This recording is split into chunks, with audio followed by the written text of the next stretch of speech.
et l'ARP avait eu lieu le 14 juin. Ça aussi, c'était juste pour montrer que la PARECO est en activité. La PARECO cherche à conquérir le pouvoir au pays ou encore à chasser les régions qui occupent le pays. Il y a eu le message du président Honoré Mwanda parlant de l'évasion du pays lorsqu'il faisait allusion particulièrement de la rébellion du M23. C'est le 14 juillet qu'il a tenu ses points de presse, c'était sur Radio Bendele. Donc si vous suivez Radio Bendele, vous pouvez facilement suivre ces messages. Il y a l'interview de notre sœur Candide Okeke.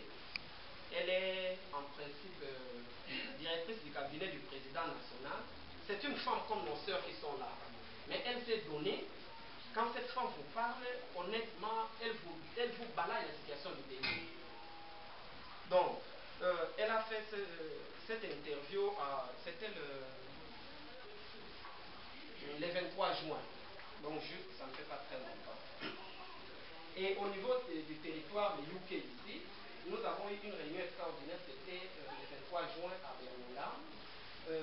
Les samedis passés, il y avait installation d'un nouveau comité qui est né comme celui-ci à Cardiff. Les 25 du mois prochain, nous serons à Birmingham. Ça sera toujours, on va parler de la situation politique du pays. Donc il y a une tournée. Elle a commencé à Cardiff la semaine passée. Le 25 août, ça sera à Birmingham. Le 29 septembre, ça sera ici. Le 25 octobre, ça sera à Leeds. Nous allons terminer par Newcastle. Donc, juste pour confirmer que la PARECO n'acceptait pas le niveau national. J'ai dit qu'est-ce qui se passe au niveau national. Ça, c'est le niveau territorial sur le territoire de UK. Là, on va essayer un peu de parler de la situation du Congo, particulièrement la situation au Nord Kivu.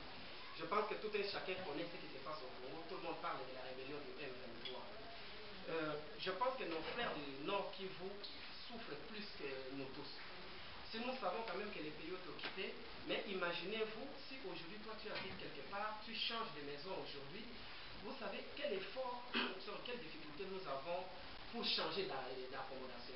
Mais ces frères ne sont jamais restés sur place depuis 1998. Donc je peux aller plus loin, 96, avant que l'AFDL puisse entrer.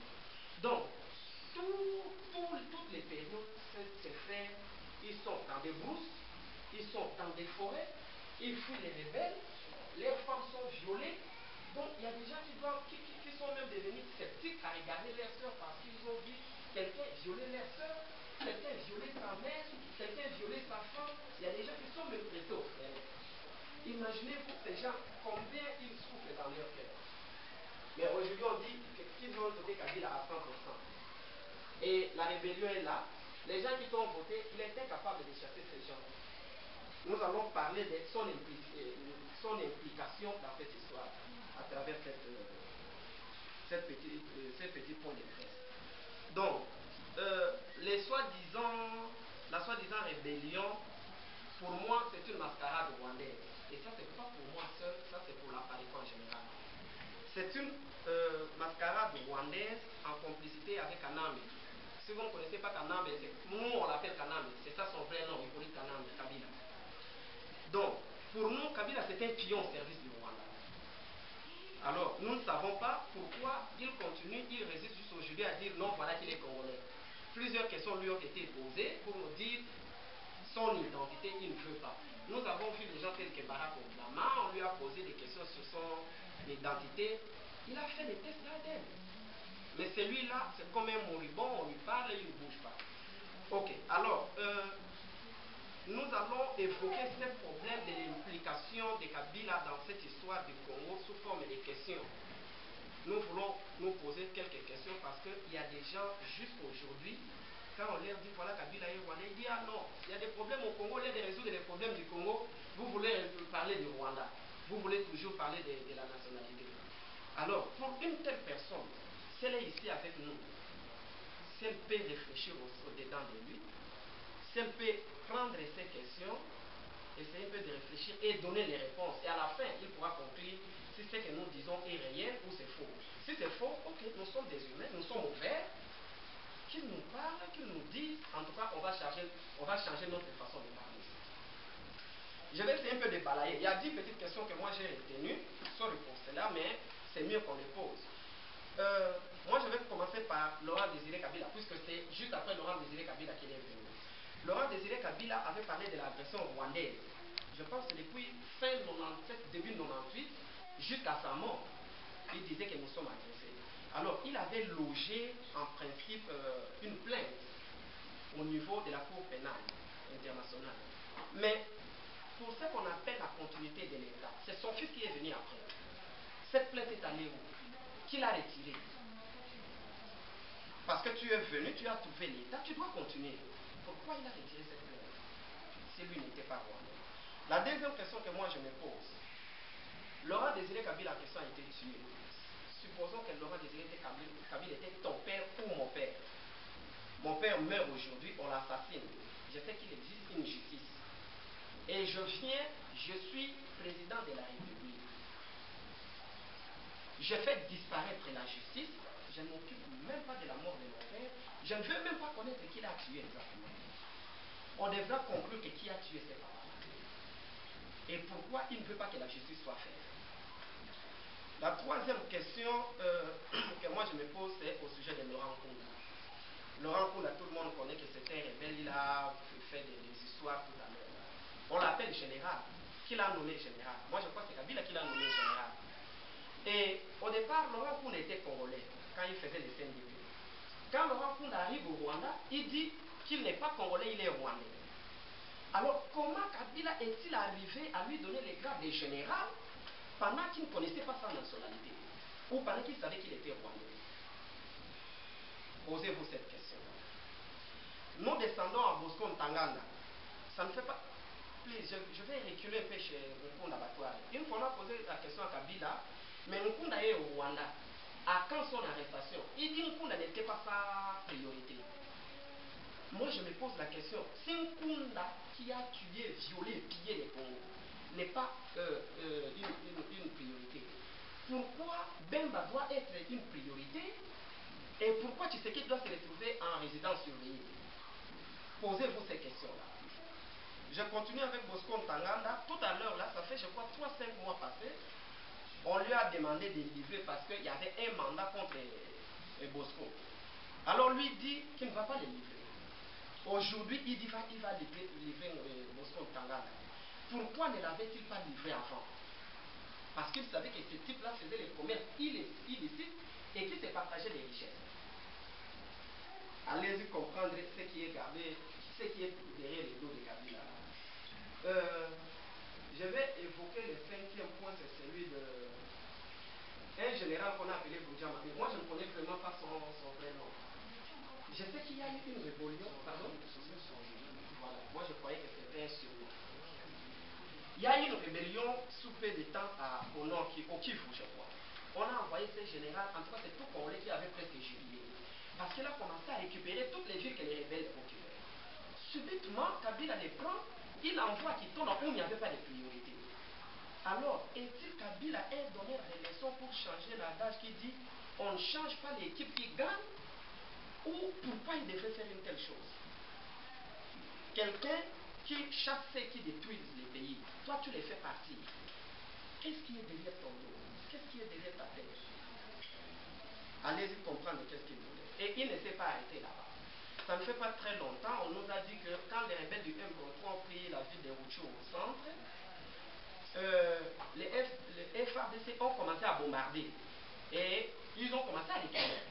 Mais subitement, ils vont enlever ces hélicoptères pour les envoyer au nord, à Goma, à Bukavu. La priorité, c'est à Rutshuru. Lui envoie les hélicoptères à Bukavu. C'est juste pour permettre à ces rebelles de prendre plus d'espace, de faire entrer les Rwandais, comme ça demain il va dire qu'il était capable de les déloger. Allez-y comprendre. 6. L'accord, le M23 ici, si certaines personnes ne le savent pas, je crois que tous on est ouverts. On connaît que M23, c'était le 23 mars qu'il a signé un accord avec ces gens ici qui étaient au sein de lui. Et maintenant, ce 23 est devenu une rébellion, un parti politique. Aujourd'hui, on dit que c'est un mouvement politique. Qu'est-ce qui est dans cet accord? Qu'est-ce qu'il a signé exactement qui n'est pas capable de concrétiser et ces gens revendiquent. Posez-vous cette question. Qu'est-ce qu'il a signé? Et s'il a signé quelque chose qu'il était capable de accomplir, pourquoi l'a-t-il signé? Avait-il lu ses contrats, oui ou non, avant de les signer? Le septième point, je vais parler, là je vais un peu plus profond, c'est la mort de M. Tchébéa. Tchébéa, c'était un activiste des droits de l'homme qui est mort, qui l'a tué au mois de juin 2010. Uniquement parce que celui-ci a dénoncé les massacres qu'il lui a fait au Bas-Congo pour l'histoire des bombes Diakobo. Et je ne sais pas si certains de nous ont suivi sur Africa numéro 1, les policiers, comment ils s'appellent encore? Les policiers qui étaient sur place là où on a tué Tchébéa. Paul Milambo. Mes frères, c'est horrible. Comment quelqu'un ne dénonce que ton mal? Tu peux lui dire non, je n'ai pas fait ce mal-là.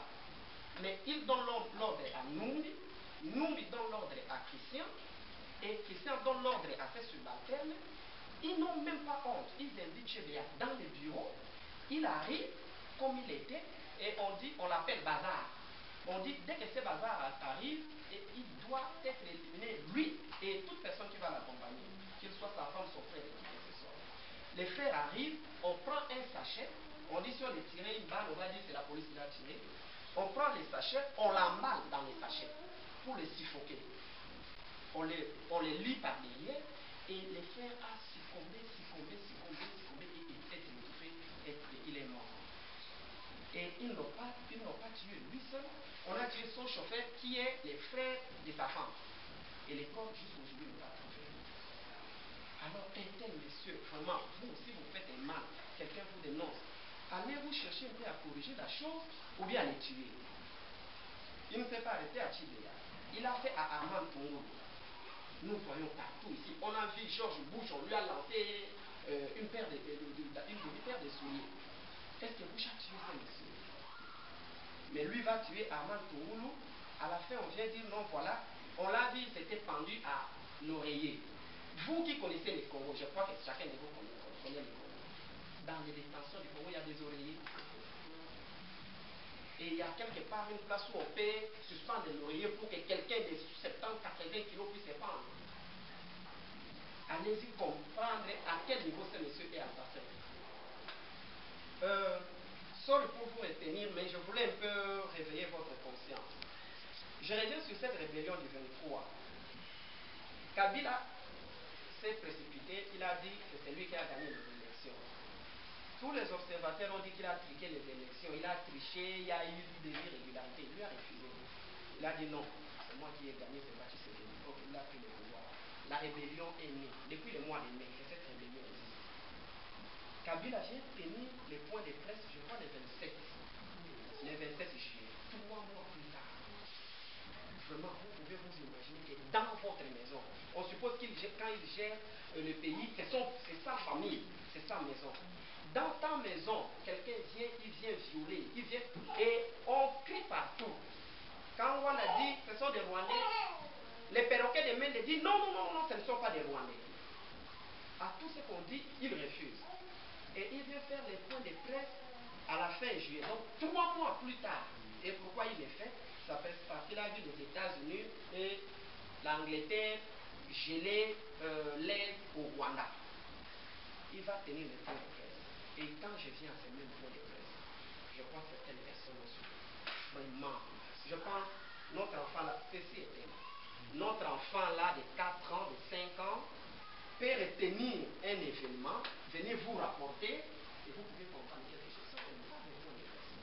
Ce n'est même pas à la hauteur d'un garçon de 2e secondaire. Dans ce point de presse, on lui pose la question, est-ce que c'est parce que toi tu as des relations dont on soupçonne avec Kagame, qu'il y a des guerres à répétition à l'Est, ou bien pour toi, comment peux-tu justifier les guerres de l'Est? Le monsieur balaye la question. Il ne répond même pas. Je l'ai fait ici. Si on avait l'internet ici, j'allais mettre. Je l'ai interviewé. Vous pourriez dire qu'est-ce qu'il fait. 2. On lui pose la question sur les